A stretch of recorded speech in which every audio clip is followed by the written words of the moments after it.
Hi guys, welcome back to the Talking Joe podcast. Oh my goodness, it's been a while. It's been quite a while. Didn't think I would be back here this soon, right? But how have you been? I have missed you, and I mean that in every cringy, endearing, brotherly love, sibling way possible, right? I have really missed you. I'm not joking. I have missed talking to you, even when the internet has made it almost impossible for us to get feedbacks, right? But I have missed talking to you. I promise, there are not a lot of things that I do that is more important to me than this podcast. I know I say that there are not a lot of things that are important to me like this podcast, and I mean it. But then you would be wondering, why then am I not consistent? Why am I here today and gone tomorrow? It's life. It's really life. Because honestly, I want to be better. I want to show up here. I want to be here more, but life doesn't allow. But I'm back here. How have you been? How has the last couple of weeks been? I ran away. I'm very sorry. I did. I ran away and I promised I wouldn't be doing that anymore, but I couldn't help it. It was becoming too stressful. Not the podcast. Oh, come on. It was becoming too stressful. Balancing life, work, and everything at the same time. Showing up here. So I took a break. But like I told my friend a while ago, I will take as many breaks as possible. But one thing I am certain, at least for the next couple of months, or at least for as long as I have this conviction, I won't shut down yet. If I'm ever going to shut down, I'll be kind enough to come on here and tell you, but we are back. So please forgive me regardless of my inconsistencies and however I show up. Just take me as I am. Take me as that. I wanted to say take me as that one sibling who you can never count on, but that's so wrong. Just take me as I am. I'll do better. I promise. How have you been? It's been a while. Right, how has life been? Guys, it's been a lot. Now, before we even get to the a lot part, this episode is my 35th episode. Now, two things. 35 is quite a number, right? I'm very proud of myself. At least I'm feeling very proud of myself right now in this moment while I'm recording. But secondly, today the 27th of May makes this 2 years since I have been doing this. I started this journey on the 27th of May 2024, somewhere in Idiakbe, Ibadan. And I have moved from one city to another city, and I have been here. So I've been doing this for 2 years. 2 years and 35 episodes in, and I'm happy. In a sense, I feel fulfilled because I've always wanted to do this, and just knowing that I have my voice somewhere, and there are persons who just sit down and listen to me. There's you who sits down to listen to me every time, right? Regardless of what I'm talking about. Some persons even are in my DMs, and oh my God, I love it so much when people come to my DMs and say, oh my, what such a good episode, and it's all of the work, but just the compliments, right? It tells me that I have done this for 2 years, and I've had people listen for 2 years. I don't want to mention names, but some people have listened from the first episode up until now. That's a lot. So this is such a huge milestone for me. I feel so excited. Can you tell? Feels like I'm talking a lot, but I'm so excited. How are you? Congratulations to us on 35 episodes and 2 years down. Right? I'm happy. Let's get more. Let's do more. Let's keep going. Let's keep pushing the frontiers of this, and let's see how far and how much we can get, right? How are you? It's been a few weeks since I've been away from you, so let me give you life updates. When I recorded the last episode, I was resting because school was not in session, but school is back in session now. And in fact, today, May 27th, is actually Children's Day, so school is back in session. There's no school today. School is progressing and moving slowly. Kids are back, and we are in the 4th week. I guess that's too much detail, but you need it. Life is happening, right? I've rested, I've fallen sick, gotten up from being sick. Sickness reoccurred again at least twice. Being better, being well, right? I've been okay. I like to say I've been okay. But how have you been? So, last time I said we were working on an email for the podcast. Yeah, we haven't finalized that. For some weird reason, I don't know what's wrong with Google. Every time I have tried, they do not want me to have the exact... I want a specific name for the podcast email. So, until I get that, I won't publish it out publicly. I just want us to have an email where I could leave it in the link up. If you want to talk, you could just send me a mail, right? But how are you? So in the last couple of weeks, quite a lot of things have happened, and I have been very introspective about self-esteem and self-awareness. Let me explain what I mean. So I can't give you the whole details of the gist, right?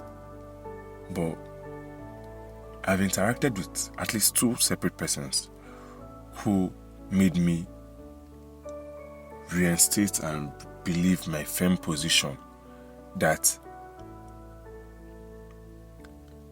a broken person breaks other people. There's a song by Jonathan McReynolds featuring Mike Todd of the Transformation Worship Church. The song is actually titled Church People. Church People Reprise is the title of the song. And in one of the lines, Mike Todd says something I have paid attention to, but I'm finding out every day what he meant by it. He said, we need God to deliver us from people, because the truth is, hurt people hurt people. And I remember hearing the first line, the first time ever, and in my head, it made all the sense. Like, you know how we do that exclamation when somebody says something that your mind thinks is very deep because you've really not thought about it.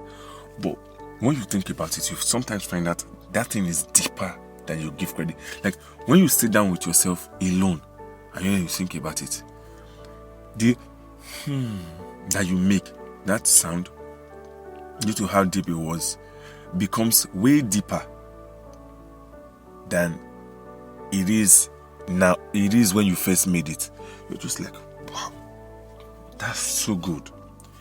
Is what that statement meant to me. The first time I heard it, that song was probably in 2018 or 2019. My thoughts said, we need God to deliver us from people, because the truth is, hurt people hurt people. That's not correct. But then I found that it's correct. But then when I found out really what he meant, it was mind-blowing. A person who is broken is more dangerous to himself because he doesn't realize the exact amount of danger he's doing to others. He's not dangerous to himself because of the danger. It's that he doesn't realize how much what the danger is causing. He doesn't see the pain. He doesn't see the thing for what it actually is. And I've had interactions during the past few weeks. I've had people say certain things to me, and only me who was maybe at 10% a work in progress, because I believe everyone is a work in progress. I believe you're a work in progress till you miss the load. Whether with habits, whether with emotional intelligence, whether with your attitude, whether with character. I believe you are forever a work in progress. It's why I hate, and I don't know if hate is a good word. I sometimes hate some motivational speakers who stand off the ground as if to say they have life figured out. In fact, I have been seeing some posts. I saw a meme when somebody said, "We only live once. How are you a life coach?" It was very funny. Like, it's all of us. This is our first time living. How are you a life coach? Like, you've never lived before. So, I said that to say, we only get to live once, right? And because we've never done it before, like I like to say, there's no manual for living. So I think everybody is a progressive mistake going forward. Now, it just means that the amount of mistakes the older you get, supposedly it should be the less mistakes you make. But you are a ball of mistakes and experiences progressing forward, right? So, like I was saying, the 10% me, in the context of the things that people have said that I had with these two separate experiences, would have reacted very very brashly, angered, stormed and walked out. But the me as of today, I just told the person, it's fine. I don't know, because I handle conflicts in this way. When something happens, I do not like to talk about it in the moment. I like to sit down, and all of that anger and whatever I feel, I like to talk to it with myself and shout and vent and everything. When I am better and I have sat down to put my entire emotions on the spectrum to see what exactly I did wrong, that is after I'm done processing my thoughts, I then approach you, because I know I would be able to apologize, and then we'll be able to talk things smoothly without me going off the rails. I do not like going off the rails when an issue has happened, which is what a lot of persons who treat issues just the moment it happens don't get right. I don't think you should handle issues. I think it's fine for people to have issues, take some time off and come back to talk about it, right? I think that's very healthy. Some persons don't, but I think that's what works. Because in the moment, I'm going to say things that are probably going to be more hurtful than the issue on ground. And I like to believe that there are some things that apologies don't just fix. Fine. Believe me, forgiveness is mandatory. Forgiveness is mandatory of you as a believer, right? But there are some things that are better left unsaid than said and apologized after.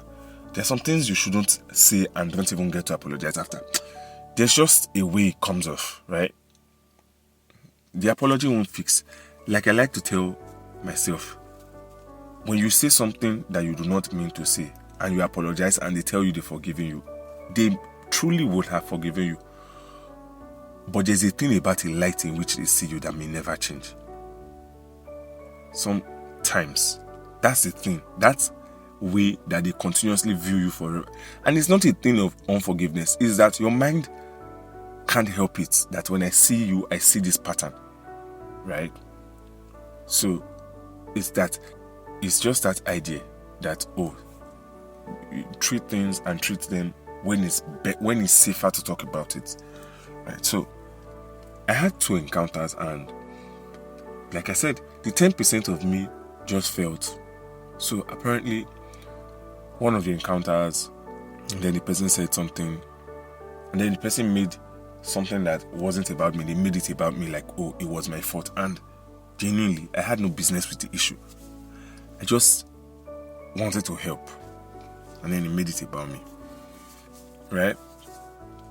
And the me would have screamed, and I just walked away. And then I thought about it. And I thought about it in light of the person, and I just came to the conclusion. This is why we need people who have good self-esteem. This is why we need people who are okay. This is why we need people whose esteems are good. This is why we need matured individuals, emotionally matured individuals. This is why the broken you has to work on yourself so that you do not raise a broken individual, either as a child or as a friend. Because what I saw from that person wasn't just the action. I can't put this emotionally, but it felt like I could see straight into them. I saw straight into them, and I saw something very interesting. They didn't mean it. They just don't know how to think that is not this way. I don't know if you understand what I'm saying. Has somebody ever offended you? And when you think about it deep down, in light of forgiveness, you're like, this person didn't know what they are saying. They just did not know how else to act. And then my third statement made sense to me. Because this person has been hurt and is going around spreading hurt. We are in a sensitive time globally, and no time has the fight for emotional intelligence been more higher than it is currently. And I understand why. Because I think that we are more sensitive now than our parents were or the generations before us were. But I don't think that some of us get why we should be sensitive. Some of us are being, not some of us, but individuals are being very sensitive emotionally, which is a good thing, but they are doing it for a selfish purpose so that they can protect themselves. But we are not saying it from a corporate responsibility. That if you become emotionally sensitive and you become emotionally mature and you become an emotionally okay individual, you are protecting the next person. You are protecting your friend. You are protecting your family. You are protecting your child. Who is protecting is how influence spreads. It's how emotional influence spreads. So on this episode, I came here just to say hi.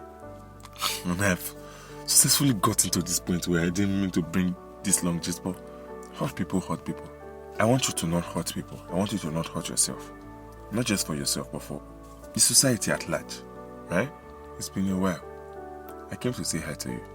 Believe yourself that you can put in the work to be emotionally stable and develop your self-esteem. Not to the point of pride, but to the point of proper confidence. Because pride is just an exaggerated self-esteem. So believe in yourself to put in the work so we don't hurt people. Not to the point of pride, but to the point of proper confidence. Stop. Never second guess yourself. You can do it. You know you can. Alright, Sojourners. Until I come your way on the next episode. My name is Talking Joe. Thank you.